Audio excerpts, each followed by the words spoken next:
दोस्तों, Bihar SSC inter level की vacancy आने वाली है, तो उससे संबंधित आज के डेट का न्यूज़ देख लीजिए। साथ में आप लोगों को यह भी बताएंगे कि फॉर्म भरने के लिए योग्यता क्या है, उम्र कितना चाहिए और उम्र कब से काउंट किया जाएगा, चयन की प्रक्रिया क्या है, इसमें कितना एग्जाम देना पड़ता है और इसका सिलेबस क्या है, मेरिट लिस्ट किस प्रकार से बनेगा, A to Z जानकारी इस वीडियो में आप लोगों को मिलेगा।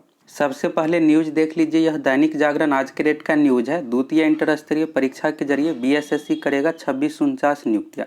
अभी कुछ ही विभाग से वैकेंसी का डिटेल्स आया है, इसलिए 2649 रिक्ति है।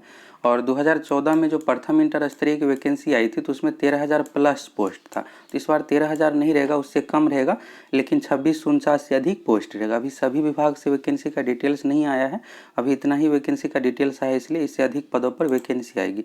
तो कौन कौन से विभाग से वैकेंसी का डिटेल्स आया है यहाँ पर दिया हुआ है, देख सकते हैं। सबसे अधिक जो वैकेंसी है नगर विकास सह आवास विभाग में निम्न वर्गीय लिपिक एलडीसी का 2188 पोस्ट है। बाकी और कुछ विभाग का यहाँ पर है। और चलिए यहाँ पर सबसे पहले न्यूज़ देख लीजिए। तो सरकारी नौकरी पाने की चाह रखने वाले युवाओं के लिए अच्छी खबर है। बीएसएससी की ओर से द्वितीय इंटर स्तरीय परीक्षा के लिए आवेदन लेने की प्रक्रिया आरंभ कर दी गई है। कोरोना संक्रमण को लेकर हुए लॉकडाउन के बाद आयोग आधिकारिक रूप से 2 जून से खुला है। बिहार कर्मचारी चयन आयोग बीएसएससी राज्य के 1 दर्जन विभागों में इंटर स्तरीय सहायक लिपिक, आंसू लिपिक यानी स्टेनोग्राफर, निम्न वर्गीय लिपिक, एलडीसी, सहायक राजभाषा निदेशक 2649 पदों पर नियुक्ति करेगा। तभी बिहार एसएससी के पास 2649 रिक्तियों का डिटेल्स आया है। और अप्रैल 2021 में फिर से सामान्य प्रशासन विभाग ने सभी विभाग से वैकेंसी का डिटेल्स मांगा था। तो कुछ दिनों में सभी विभाग से वैकेंसी का डिटेल्स आ जाएगा। 2 जून से सभी विभाग खुल गया है, जितने भी सरकारी है ऑफिस सभी खुल गया है। तो कुछ दिनों में आने के बाद यहाँ पर और अधिक इससे अधिक पोस्ट हो जाएगा। बाकी यहाँ पर और देखिए, बीएसएससी कोर्स इसके लिए महीने के अंत तक विज्ञापन जारी कर आवेदन आमंत्रित किए जाएंगे। आयोग के पास अभी तक राज्य के 1 दर्जन से अधिक विभागों से रिक्तियाँ आ गई है। सबसे अधिक नगर विकास सह आवास विभाग में निम्न वर्गीय लिपिक एलडीसी के 2188 पदों पर नियुक्ति होनी है। और आयोग द्वारा माह के अंत तक जारी किए जाने वाले विज्ञापन में अभ्यर्थियों को जुलाई तक आवेदन करने का मौका दिया जाएगा। तो यहाँ पर लिखा हुआ है कि माह के अंत तक यानी जून लास्ट तक वैकेंसी आ जाएगी। तो अगर जून लास्ट में नहीं आती है वैकेंसी तो जुलाई 2021 में हर हाल में आ जाएगी। अब और अधिक लेट नहीं होगा, अब आप लोग को और अधिक वेट नहीं करना पड़ेगा। और 1 महीने का फॉर्म भरने के लिए डेट भी रखा जाएगा। तो इसके बाद है यहाँ पर, इसमें 40,000 से कम आवेदन करने पर प्रारंभिक परीक्षा के आधार पर जांच परीक्षा होगी, ये नियमावली में लिखा हुआ है। और 40,000 से अधिक अगर आता है तो प्रारंभिक परीक्षा के साथ साथ मुख्य परीक्षा भी ली जाएगी। पिछली बार 2014 में जो वैकेंसी आई थी तो 18 लाख फॉर्म फिलअप हुआ था। तो इस बार कम से कम 25 से 30 लाख होगा, 40,000 नहीं 25 से 30 लाख कैंडिडेट फॉर्म फिलअप करेंगे।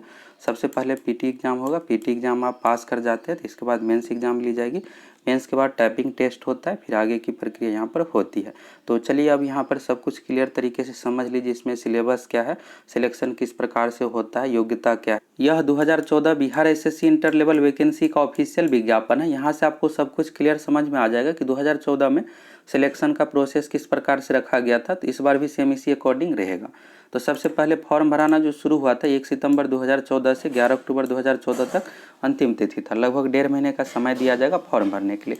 और बिहार में इंटर लेवल पर जितने भी पोस्ट है सभी यहाँ पर वैकेंसी के अंतर्गत दी जाएगी। और इसमें 2 टाइप का पोस्ट रखा जाता है, श्रेणी ए और श्रेणी बी। श्रेणी ए में जो है फिजिकल टाइप का पोस्ट रहता है, जैसे फॉरेस्ट गार्ड हो गया। फॉरेस्ट गार्ड में एग्जाम पास होने के बाद फिजिकल टेस्ट ली जाती है। इसके बाद हो गया एएसआई, असिस्टेंट सब इंस्पेक्टर। और श्रेणी बी में टाइपिंग वाले जो पोस्ट है टाइपिंग, और बाकी कुछ पोस्ट ऐसे है जिसमें टाइपिंग नहीं है, यह श्रेणी बी में रखा जाता है। तो इस तरह से हो गया।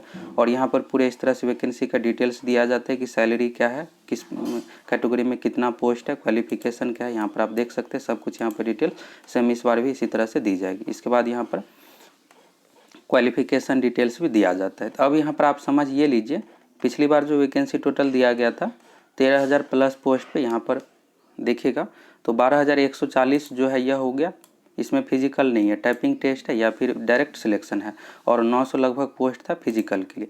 बाकी यहाँ पर उम्र के बारे में दिया हुआ है। तो उम्र जो है यहाँ पर काउंट किया गया था 1 अगस्त 2014 से। न्यूनतम उम्र 18 साल होना चाहिए। अगर आपका 18 वर्ष कंप्लीट हो गया तो फॉर्म भर सकते हैं। और फॉरेस्ट गार्ड के लिए अधिक, जनरल कैटेगरी के लिए अधिकतम उम्र 23 साल था। बाकी अन्य कैटेगरी के लिए जो है,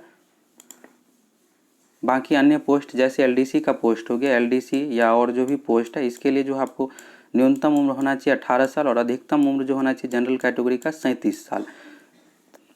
इसके बारे में यहाँ पर बताया गया है। तो अब आपके मन में ये डाउट होगा कि इस बार एज कब से काउंट किया जाएगा। तो अगर वैकेंसी जून जुलाई में आ जाती है तो 1 जनवरी से एज काउंट किया जाएगा।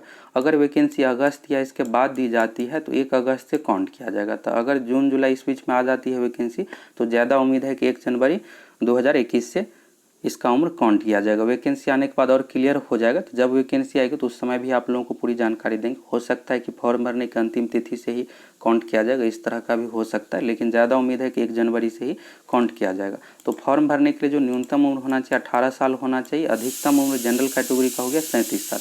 सिर्फ फॉरेस्ट गार्ड के लिए था 23 साल। बाकी अन्य कैटेगरी जैसे LDC, स्टेनोग्राफर, ये सब पोस्ट के लिए यहाँ पर आप देख सकते हैं 37 साल है।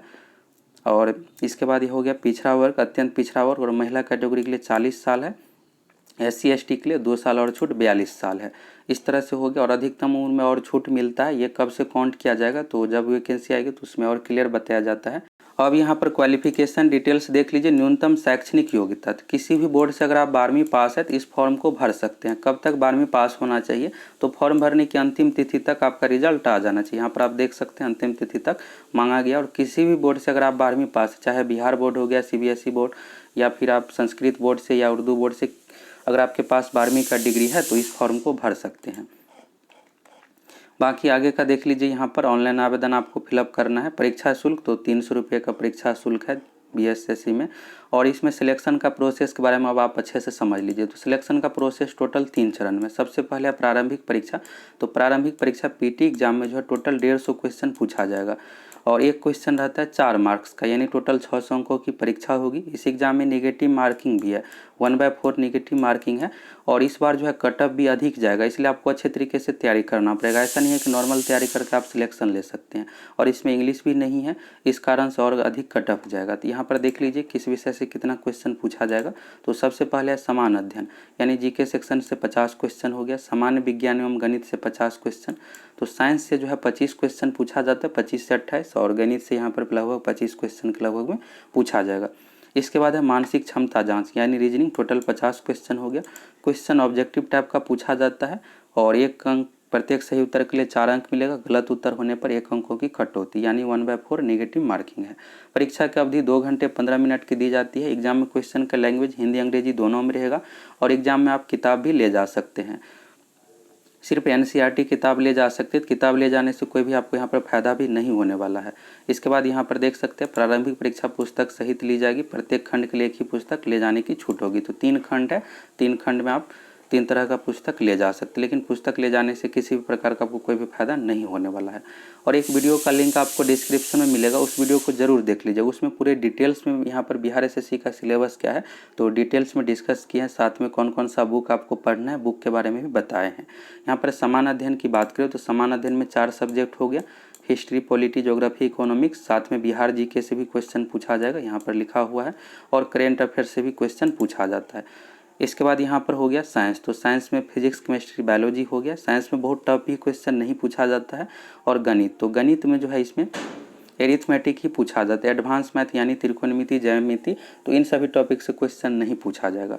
और रीजनिंग यहाँ पर दिया हुआ है। तो रीजनिंग में जितने भी यहाँ पर टॉपिक दिया हुआ है सभी पढ़ना है। और कुछ टॉपिक यहाँ पर नहीं भी दिया हुआ है तो उसको भी आपको पढ़ कर जाना है।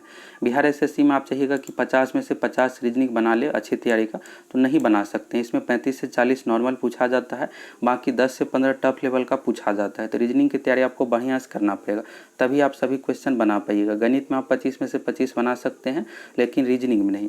अभी हाल ही में जो भी एग्जाम लिया गया है उसमें अच्छे लेवल का रीजनिंग पूछा गया था। तो जब वैकेंसी आएगी तो आप लोगों को अच्छे तरीके से तैयारी कराएंगे। इसके बाद यहाँ पर देख लीजिए प्रारंभिक परीक्षा PT एग्जाम का 5 गुना अभ्यर्थी को मेंस एग्जाम के लिए शॉर्ट लिस्टेड किया जाता है। मेंस एग्जाम के लिए अलग से विज्ञापन प्रकाशित किया जाएगा। फिर से आपको फॉर्म फिलअप करना पड़ेगा, फिर से आपको फी भी देना पड़ेगा। और मेरिट जो बनता है मेंस एग्जाम में मार्क्स के अनुसार। PT एग्जाम का मार्क्स मेरिट लिस्ट में नहीं जुड़ता है, सिर्फ मेंस एग्जाम में मार्क्स के अनुसार मेरिट बनता है। मेंस एग्जाम में 2 पेपर है, एक पेपर है समान हिंदी, 100 क्वेश्चन पूछा जाएगा, ये सिर्फ क्वालिफाई है। मेरिट जो बनेगा समान अध्ययन यानी मैथ, साइंस, GK का जो सेक्शन है 150 क्वेश्चन पूछा जाएगा, इसके अकॉर्डिंग आपका मेरिट बनेगा। PT और मेंस दोनों का सिलेबस सेम ही है। मेंस एग्जाम में भी 150 क्वेश्चन पूछा जाता है। तो 50 क्वेश्चन हो गया रीजनिंग से, 50 क्वेश्चन GK से और 25 क्वेश्चन मैथ से, 25 क्वेश्चन साइंस से। मेंस एग्जाम में भी 1/4 नेगेटिव मार्किंग है। मेंस एग्जाम में भी आपको 2 घंटे 15 मिनट का टाइम दिया जाएगा, तो दोनों का सिलेबस सेम ही है। तो इस तरह से यहाँ पर आपको सब कुछ क्लियर समझ में आ गया होगा। इसके बाद यहाँ पर फॉर्म भरने का लास्ट डेट के बारे में बताया गया है। तो वैकेंसी जब भी आएगी आप लोगों को पूरा अपडेट दे देंगे, साथ में तैयारी भी करवाएंगे। तो अगर आप चैनल पर नए हैं तो चैनल को सब्सक्राइब करके ज़रूर जुड़ जाइए।